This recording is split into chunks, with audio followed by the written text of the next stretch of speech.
ಅಂತೇಳಿ ನಾವು MLA ಆಗೋದಕ್ಕೆ ಮೊದಲು ಯಾವತ್ತೂ ಮಾಡ್ಕೊಂಡಿಲ್ಲ. ನಾನು ಶಾಸಕನಾದ ಮೇಲೆ ಜನಗಳನ್ನು ಒಂದು ಕಡೆ ಸೇರಿಸ್ತಕ್ಕಂಥ ಒಂದು ಸಾಧನ ಆಯಿತು ಹುಟ್ಟುಹಬ್ಬ.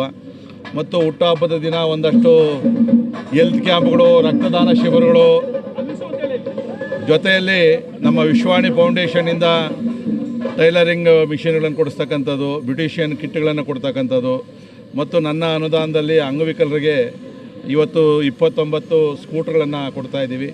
ಮತ್ತು ನಮ್ಮ ಯಲಾಂಗದಲ್ಲಿ ಬೆಳಗ್ಗೆ ಪೇಪರ್ ಹಾಕುವಂಥ ಹುಡುಗರು, ಪಾಪ ಕಾಲೇಜ್ಗೆ ಹೋಗುವಂಥವ್ರು, ಬೆಳಗ್ಗೆ ಪೇಪರ್ ಹಾಕಿ ಕಾಲೇಜ್ಗೆ ಹೋಗುವಂಥವ್ರು, ಅವರಿಗೆ ಬೈಸ್ಕಲ್ಗಳು ಬೇಕು ಅಂತೇಳಿ ಅವ್ರ ಅಸೋಸಿಯೇಷನ್ ಹೇಳಿದ್ರು. ಇವತ್ತು 50 ಬೈಕ್ಗಳನ್ನು ಕೊಡ್ತಾಯಿದ್ದೀವಿ. ಸರ್ಕಾರದಿಂದ ಇವತ್ತು 94cc ಮತ್ತು ಕಾರ್ಮಿಕ ಇಲಾಖೆ ಕಿಟ್ಗಳನ್ನು ಕೂಡ ನಾವು ಕೊಟ್ಟಿದ್ದೀವಿ. ಭಾಳ ವಿಶೇಷವಾಗಿ ಇವತ್ತು ಪ್ರತಿಷ್ಠಿತವಾದಂಥ ಆಸ್ಪತ್ರೆಗಳಿಂದ ಆರೋಗ್ಯ ತಪಾಸಣೆಯನ್ನು ಮಾಡ್ತಾಯಿದ್ದೀವಿ. ನಾರಾಯಣ ಹೃದಯಾಲಯ, ಸ್ಪರ್ಶು, ಆಸ್ಟ್ರಾ, ನಾರಾಯಣ ನೇತ್ರಾಲಯ, ಈ ಥರ ಭಾಳ ಪ್ರಸಿದ್ಧವಾದಂಥವ್ರು ಕೂಡ ನಮ್ಮ ಸಹಕಾರವನ್ನು ಕೊಟ್ಟು, ಕೆಲವರಂತೂ ಉಚಿತವಾಗಿ ಕಣ್ಣಿನ ಚಿಕಿತ್ಸೆಯನ್ನು ಮಾಡ್ತಕ್ಕಂಥದ್ದು. ಆರ್ಟ್ ಪ್ರಾಬ್ಲಮ್ ಇತ್ತು ಅಂದರೆ ಅವರಿಗೆ ಅರ್ಧ ವೆಚ್ಚದಲ್ಲಿ ಅವರಿಗೆ ಚಿಕಿತ್ಸೆಯನ್ನು ಬರೆಸ್ತಕ್ಕಂಥದ್ದು, ಕ್ಯಾನ್ಸರ್, ಬ್ರೆಸ್ಟ್ ಕ್ಯಾನ್ಸರ್ನ ಫೈಂಡ್ ಔಟ್ ಮಾಡೋದು, ಈ ಥರ ಭಾಳ ದೊಡ್ಡ ಹೆಲ್ತ್ ಕ್ಯಾಂಪನ್ನು ಇಟ್ಟಿದ್ದೀವಿ. ಸೊ ಇವತ್ತು ನಮ್ಮ ಯುವ ಮೋರ್ಚಾ ಮತ್ತು SC ಮೋರ್ಚಾಯಿಂದ 1500 ಯೂನಿಟ್ ರಕ್ತವನ್ನು ಸಂಗ್ರಹ ಮಾಡಬೇಕು ಅಂತೇಳಿ ಭಾಳ ಪ್ರಯತ್ನವನ್ನು ಮಾಡಿ ಅದನ್ನು ಗುರಿ ಮುಟ್ಟೋ ಕಡೆ ಕೂಡ ಅವ್ರು ಹೋಗ್ತಾ ಇದ್ದಾರೆ. ಇಡೀ ನನ್ನ ಕ್ಷೇತ್ರದ ಸರ್ಕಾರಿ ಶಾಲೆ ಮಕ್ಕಳಿಗೆ ನೋಟ್ಬುಕ್ಗಳನ್ನು ಕೊಡ್ತಕ್ಕಂಥದ್ದು ಕೂಡ ಎಲ್ಲ ತಲುಪಿಸ್ತಾ ಇದ್ದೀವಿ ನಾವೆಲ್ಲ ಕೂಡ.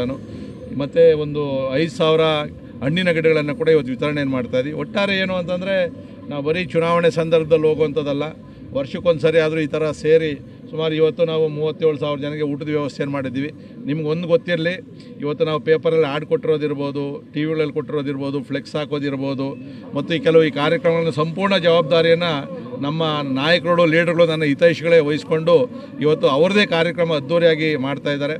ಸೊ ಈ ಕಾರ್ಯಕ್ರಮಕ್ಕೆ ರಾಜ್ಯ ಅಧ್ಯಕ್ಷರಂತ ವಿಜಯೇಂದ್ರ ಅವರು ನಿನ್ನೆ ಬಂದಿದ್ದರು, ಸನ್ಮಾನ್ಯ ಯಡಿಯೂರಪ್ಪ ಅವರು, ಸನ್ಮಾನ್ಯ ಸದಾನಂದ ಗೌಡರು, ಡಾಕ್ಟರ್ ಅಶ್ವಥ್ ನಾರಾಯಣ ಅವರು, ಈ ಥರ ಅನೇಕ ಪ್ರಮುಖರು ಕೂಡ ಬಂದು ನಮಗೆ ಆಶೀರ್ವಾದವನ್ನು ಮಾಡೋಗಿದ್ದಾರೆ. ಈ ಒಂದು ಜನಗಳ ಶಕ್ತಿನೇ ನನಗೆ ಮುಂದಿನ ದಿನಗಳಲ್ಲಿ ಕೆಲಸ ಮಾಡೋದಕ್ಕೆ, ಇನ್ನೂ ಹೆಚ್ಚಿನ ಅನುದಾನವನ್ನು ತರೋದಕ್ಕೆ, ಜನಗಳ ಪ್ರೀತಿ ವಿಶ್ವಾಸವನ್ನು ಗಳಿಸೋದಕ್ಕೆ ಈ ಹುಟ್ಟುಹಬ್ಬ ಒಂದು ಸಾಧನ ಅನ್ನತಕ್ಕಂಥ ಮಾತನ್ನು ಹೇಳ್ತಾ ಇದ್ದೀನಿ.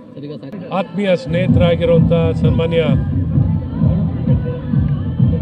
SR ವಿಶ್ವನಾಥ್ ಅವರಿಗೆ ಜನ್ಮದಿನದ ಶುಭಾಶಯಗಳನ್ನು ಹೇಳಲಿಕ್ಕೆ ನಾನು ಸಹ ಇವತ್ತಿಲ್ಲಿ ಬಂದಿದ್ದೀನಿ. ಅವರ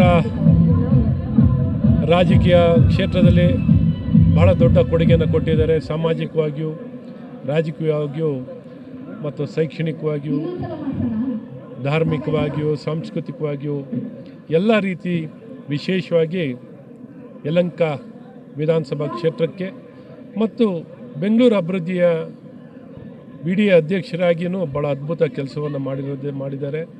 ಮತ್ತು ಇವರು ಒಂದು ರಾಜಕೀಯ ಕ್ಷೇತ್ರದಲ್ಲಿ, ಒಂದು ಭಾರತೀಯ ಜನತಾ ಪಾರ್ಟಿಯಲ್ಲಿ ಒಂದು ದೊಡ್ಡ ಶಕ್ತಿಯಾಗಿ ಕೆಲಸವನ್ನು ಮಾಡಿದ್ದಾರೆ. ಪಕ್ಷವನ್ನು ಬಲಿಷ್ಠವಾಗಿ ಕಟ್ಟಲಿಕ್ಕೆ ಅವರ ಕೊಡುಗೆ ಎಷ್ಟು ನಾವು ಮೆಚ್ಚುಗೆಯನ್ನು ವ್ಯಕ್ತಪಡಿಸೋ ಸಾಲಲ್ಲ. ಆ ರೀತಿ ಒಂದು ಭಾರತೀಯ ಜನತಾ ಪಾರ್ಟಿಯಲ್ಲಿ ಅವರು ಬಲವಾದ ನಂಬಿಕೆ, ಭಾರತೀಯ ಜನತಾ ಪಾರ್ಟಿಯ ಸಿದ್ಧಾಂತದ ಮೇಲೆ ಅವರ ನಂಬಿಕೆ, ಇವೆಲ್ಲವೂ ನೋಡಿದಾಗ ನಿಜಕ್ಕೂ ಎಲ್ಲರಿಗೂ ಒಂದು ಶಕ್ತಿಯಾಗಿರುವಂಥವರೇ ನಮ್ಮ ಶಾಸಕರಾಗಿರುವಂಥ SR ವಿಶ್ವನಾಥ್ ಅವರು.